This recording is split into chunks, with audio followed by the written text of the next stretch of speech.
High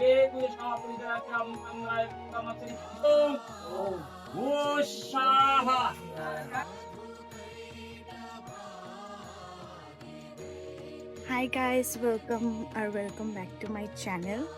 তো আজকে হচ্ছে শুভ মহালয়া, তো তোমাদেরকেও শুভ মহালয়া জানাই।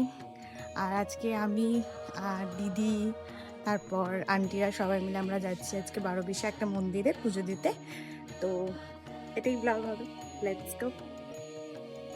তো কথা যত আমরা সবাই সকাল ঠিক 7:30টার সময় গাড়ি করে বেরিয়ে পড়লাম আমাদের গন্তব্যস্থান 12-20 মন্দিরের জন্য।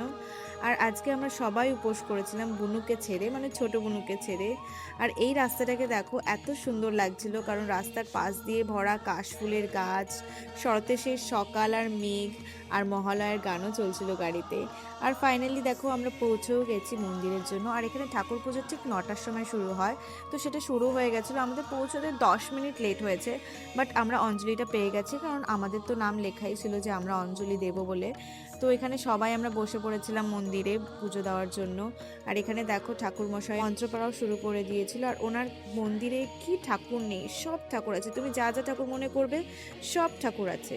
তারপর আমরা চলে আসি আমাদের ঠাকুরমশাই দাদুর গোয়াল ঘরে। মানে এখানে অনেকগুলো গরু ছিল, বাছুর ছিল। আর এই বাছুরটা মনে হয় সদে জন্ম হয়েছে। আর এতটা প্রিটি আর এতটা কিউট ছিল, চোখগুলো জাস্ট মায়াবী, মানে হরিণের চোখ যেরকম সুন্দর হয় সেরকম এই বাছুরের চোখগুলো ছিল। আর দেখো তোমাদের দেখাচ্ছি কতগুলো গরু আছে। এটাও সদ্য জন্ম হয়েছে, বাট এটা তাও হয়ে গেছে হয়তো 3-4 মাস, তো একটু বেশ বড়ই হয়ে গেছিলো। আর আমি ওর সামনে যাচ্ছিলাম বলে ও দৌড়চ্ছিল, তারপর আমি ওর পেছন পেছন একটু দৌড়েছি, মানে একটু খেলা করার চেষ্টা করেছিলাম। তারপর এখানে দেখো আরও গরু আছে, অনেক সুন্দর। আর গরুগুলো সবকটাই না খুব শান্তশিষ্ট, আমার কেন জানি মনে হলো, মানে একটা ফিল আসে না কোনোকে দেখলে যে চঞ্চল বা কিছু, ভীষণ শান্তশিষ্ট ছিল। বাট আমার এই বুনু এত কথা বলে তোমরা কথা বলে শেষ করতে পারবে না ওর কাছে কথার পাথায় কথা আছে, কথার পাথায় না বললেও কথা আছে ওর কাছে। তো তারপর আমরা উপোস টুপোস করেছিলাম, অঞ্জলি দিয়েছি। আর এখানে একটু টায়ার্ড হয়ে গেছিলাম বলে আমি গাড়িতে এসে বসছি, গ্রামের সেই হাওয়াটা উপভোগ করছিলাম। আর এখানে বুনু কিছু একটা জেদ করছিল, কাকুকে বলছিল ওর এই চকলেট লাগবে, ওই চকলেট লাগবে, এটা লাগবে, ওটা লাগবে। ওর চাওনা পাওনা কখনোই শেষ হয় না। এখানে বসে বসে আমার এতটা ঘুম পাচ্ছিল, কারণ এত সকালে ওঠা তো অভ্যেস নেই। আর মহালয়ার দিন আমি উঠেছিলাম 4:30, না হয় 4:45টার সময়, আমার টাইমটা ঠিক মনে নেই, কারণ আমাকে মহালয়াও শুনতে হতো, দেখতে তো পারিনি। তো মহালয়া শুনেছি, তারপর চান করেছি, পুজো দিয়েছি, অনেকটা কাজ করেছি। তারপরে আমরা এভাবে মেকআপ করে রেডি ফেডি হয়ে বেরিয়েছি, বাট সেই মেকআপ আর থাকে। পুজো হয়ে গেছে, এখন হচ্ছে যজ্ঞ হবে। তো আমরা এখন একটু শরবত খেয়ে নিলাম, বিস্কিট আমি খাইনি, সবাই খেয়েছে। আর এখানে দেখো পুনরায় চুটকিটা, যেটাকে আমরা ধরলাম, বাট আমি ধরলাম, সেই গরুটাকে ধরতে গিয়েছি। আর এখানে দেখো যে আর কি ঠাকুর মশাই আছে, তার এই রথ আছে, অনেকগুলো গরু আছে, অনেক ঠাকুরের ভিডিও আমি পরে দেখাবো। আমি একটু আস্তে কথা বলছি, বিকজ এখানে সবাই ঠাকুর জানা এসেছে। তো লেটস গো, এখন একটু রেস্ট করি, তারপর আবার যজ্ঞ শুরু হবে। তো আমাকে বাইরে বসে দেখে এই গরমের মধ্যে আমাকে একজন বলছিল যে তুমি ঘরে গিয়েই তো বসতে পারো, ঘরে গিয়ে একটু শুয়েও থাকতে পারবে, কারণ যজ্ঞ শুরু হতে একটু লেট হবে। আর এখানে বুনু আমাকে বলছিল আমাকে ভিডিও করিস না, বাট আমি স্টিল ওর ভিডিও করেছি, যেটা আই গেস ও জানে না। আর যখন দেখবে ব্লগটা ভীষণ রাগ করবে। আর এখানে দেখো আমার বুনুর জেদ এখনো কমেনি, আনকে দিয়ে জানি না কিভাবে ও চিপস আদায় করেছে, কারণ সামনে ধারে আমি কোনো দোকান দেখতে পাইনি, চিপসের হোক চকলেটসের হোক। তো তারপর এখানে আমরা 2-3 ঘন্টা ওয়েট করার পর ফাইনালি আমাদের যজ্ঞ স্টার্ট হয়ে গেছিলো। এখানে আমি, আন্টি আর আঙ্কেলই খালি উপোস করেছিলাম, কারণ বুনু, দিদি আর ছোট বুনু করেনি। তো এখানে দেখো যজ্ঞটা খুব সুন্দরভাবে হচ্ছিল, খুব পরিপাটিভাবে হচ্ছিল, আর ভালোও লাগছিল, কারণ মহালয়ার দিন উপোস করেছি, একটু এক্সাইটমেন্টও হয়েছিল। দেখতে দেখতে আমরা হোমের জন্য তৈরি হয়ে গেলাম। যজ্ঞ ঠিক 1.5-2 ঘন্টা নাকি 2 ঘন্টার মতন হয়েছে।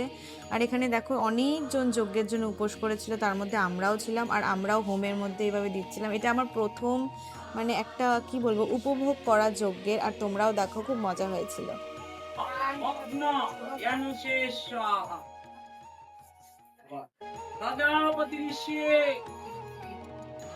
বিশ্ববেদা একতা রাইত্যত্ব হোমে বিনিয়োগ পাহিন বিশ্ব বেদশেষ রাজা তারপর যজ্ঞ হওয়ার পর আমরা সবাই প্রসাদের জন্য বসে পড়ি। আর আজকে তোমাদেরকে একটা জিনিস বলি, আমার না উপোস করার অভ্যেস আছে, কারণ আমি কালী পুজো সারাটা দিন উপোস করি। বাট আজকে এতটা গরম ছিল, মানে ভীষণ পরিমাণে গরম ছিল, তোমাদের বলে বোঝাতে পারবো না।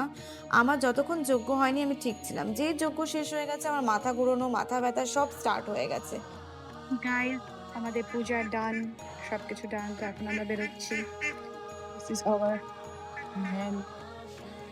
তোমরা এখানে ভাবতে পারো যে আমি কেন হঠাৎ করে এভাবে হাসলাম, কারণ এই যে আমরা গাড়ি করে আসি, এই গাড়িটাকে দেখলে আমার গাড়ির নামটা ঠিক মনে থাকে না, বাট আমার এটা মনে থাকে যে এটা কিডন্যাপ কার। আর এখানে বুনুকে আমি ডাকছিলাম কিছু কিছু বলে। আর তারপর যখন আমরা বেরিয়ে পড়ি ফাইনালি পুজো দিয়ে যজ্ঞটাকে উপভোগ করে, আমরা রাস্তায় দেখতে পারি কাশফুলের সেই বাগানটা আবার। তো এখানে আমি কাকুকে আর আমাদের যে ড্রাইভার যে চলাচ্ছিল গাড়ি, তাকে নামিয়ে বললাম আমাদের জন্য কিছু ফুল নিয়ে আসো, মানে কাশফুল নিয়ে আসো। আর কাকু এখানে টানছে, চিনতেই পারছে না। তারপর এখানে যে আমাদের ড্রাইভার ছিল তার কাছে ব্লেড ছিল, তো কাকু কিছু ফ্লাওয়ার্স নিয়ে এসলো ব্লেড দিয়ে কেটে, আর সেই আঙ্কেল সেও নিয়ে আসলো। তারপর সেটা নিয়ে আমরা গাড়ি করে আসছিলাম, আর এত হাসাহাসি করছিলাম বিকজ ওটা উড়ে উড়ে যাচ্ছিল, কারণ এত হাওয়া দিচ্ছিল, আর জানলাও বন্ধ করা যাবে না বিকজ ভীষণ গরম ছিল।